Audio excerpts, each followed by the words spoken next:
Coucou, bienvenue dans cette vidéo. Aujourd'hui, après la blessure d'abandon, on va parler de la blessure d'injustice. Alors je t'avoue que j'ai fait pas mal de recherches sur le sujet, mais j'arrive quand même à pas vraiment à me faire une idée profonde de ce que c'est, dans le sens où j'ai l'impression qu'il y a des infos qui se contredisent. Donc ce que j'ai fait, c'est que j'ai noté l'essentiel, comme ça tu verras dans quoi tu te retrouves tout simplement, et surtout si ça peut t'aider. Déjà pour commencer, la blessure d'injustice, ça découlerait ou ça s'ajouterait à une blessure de rejet. La blessure de rejet, je t'en parlerai un peu mieux, mais la blessure de rejet, bah voilà, la peur d'être rejeté, le fait d'avoir été rejeté et d'utiliser le masque du fuyant, donc qui évite, qui fuit. Et sauf que cette fois dans l'injustice, ce serait un peu de devenir parfait, d'être juste pour être aimé. Comment la blessure se réveillerait? Ce serait entre l'âge de 4 ans et 6 ans, au moment où l'enfant trouve injuste de ne pas pouvoir s'exprimer et d'être vraiment lui-même. Il voit qu'il est plus aimé pour ce qu'il fait que pour ce qu'il est profondément, et de là en fait il vivrait une injustice. Donc là je trouve que ça rejoint beaucoup le haut potentiel du coup. Pour les gens qui sont pas haut potentiel, vous inquiétez pas, ça n'a aucun rapport, mais la blessure d'injustice, du coup, quand tu t'es toujours senti différent, je me demande si ça peut pas avoir un lien. J'ai rien vu sur le sujet, mais c'est mon hypothèse.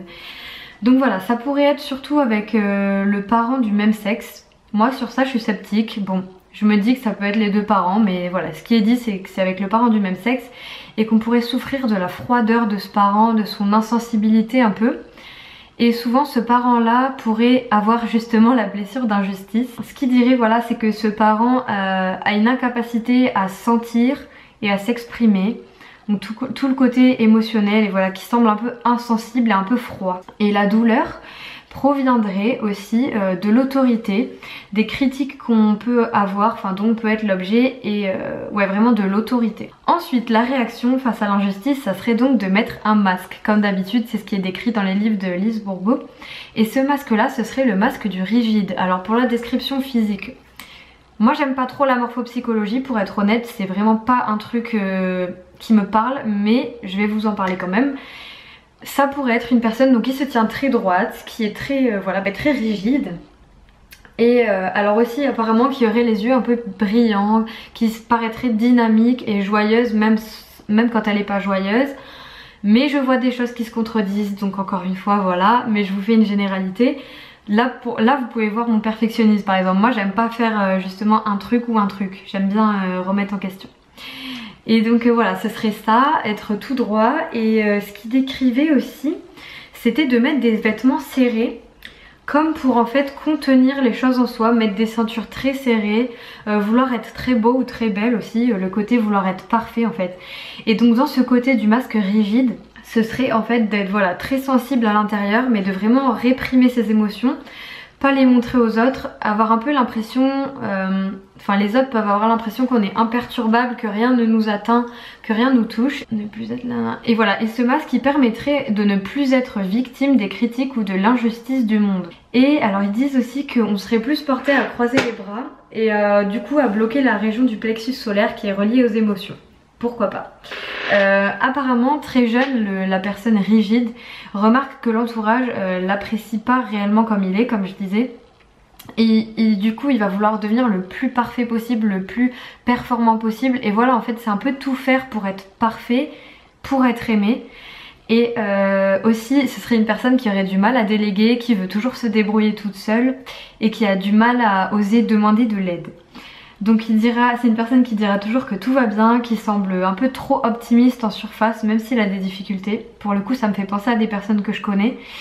Et il préférait voilà, se débrouiller seul pour les résoudre. Ouais, mais alors là par contre pour le coup ça me fait penser à des gens que je connais, donc ça ressemble pas vraiment à moi. Peut-être que c'est un truc que j'ai eu, parce qu'en fait je croyais avoir cette blessure, c'est pour ça que j'ai eu du mal à travailler dessus, parce que je trouve que ça me correspond pas tant que ça au final. Mais donc ce qui est dit, c'est que cette personne-là, même quand elle est déçue, ennuyée, triste, on va avoir un peu l'impression que voilà, il n'y a pas de problème en fait. Comme si elle cachait ce qu'elle ressentait. Alors ça, là moi je me reconnais plus, c'est quand le rigide est convaincu d'avoir raison face à l'autorité, il se justifiera jusqu'à avoir raison. Il craint l'autorité car étant jeune, il a dû s'y soumettre. Quand les autres doutent de lui, le commandent, le grondent, alors qu'il sait avoir été honnête et juste. Voilà, c'est ça, ça va l'insupporter en fait, l'injustice, c'est ce qui est décrit, et il vit cela comme un traumatisme, et pour se défendre dans ses explications il va souvent dire jamais, toujours, très, donc apparemment ce serait une personne un peu dans les extrêmes et qui a un point de vue très figé. Ça c'est un truc qu'on m'a déjà reproché, mais le reste je suis pas trop d'accord. Donc voilà, moi je trouve que c'est à nuancer, ou peut-être que on peut l'être à un certain stade, peut-être avoir la blessure très éveillée et justement le fait d'avoir été plus souple, de vouloir moins faire parfait, je pense que c'est ce qui pourrait réduire la blessure. C'est ce que je vois qui me vient. Donc voilà, capacité à s'imposer des tâches, à se contrôler, à vouloir faire parfait. Ça peut être des grands bosseurs, voilà, qui apparemment qui seraient plus sujets à faire des burn-out. Il recherche tellement la perfection qu'il ne cherche jamais à s'arrêter, s'amuser ou se reposer. Il se croit toujours obligé d'être dans l'action et ainsi il fait son devoir.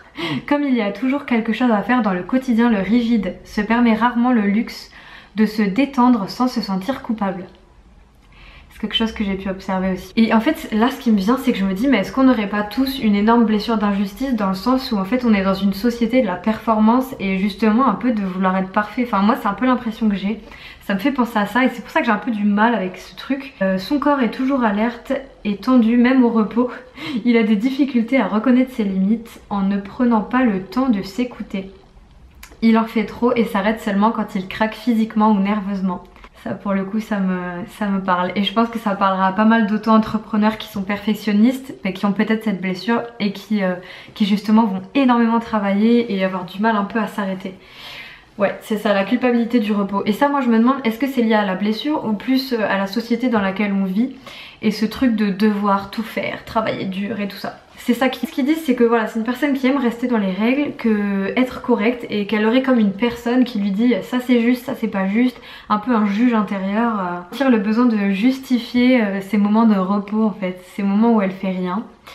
C'est ce qu'ils disent. Et en amour, apparemment, ce serait le mécanisme de rigide et de contrôle qui prendrait la place et elle aurait du mal, cette personne, à démontrer ses sentiments, se laisser aller, même au plaisir, et plus donner que recevoir. Ce qui est conseillé pour cette blessure, ce serait de se donner le droit en fait d'être vulnérable, d'être sensible et de se dire d'être un peu plus spontané en fait, de se dire ok, y a une phrase qui est sortie en coaching ce matin qui m'a beaucoup, que j'ai trouvé super, c'est si je fais de mon mieux, ce sera déjà bien. J'ai trouvé cette phrase géniale, je l'ai fait remarquer à la personne et c'est un peu ça. C'est vraiment l'idée d'injustice, de pas supporter l'injustice et de vouloir être parfait, c'est surtout ça qu'il y a à retenir.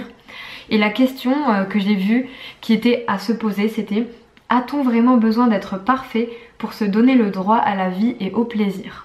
Et là je trouve que ça résume bien la chose et là je le comprends mieux. Il y a quelque chose que j'ai envie d'aborder aussi avec le côté perfectionniste, c'est que ça peut être des personnes, et dans ça je me reconnais pour le coup, qui se contrôlent facilement au niveau donc des émotions, du poids, de la nourriture et tout.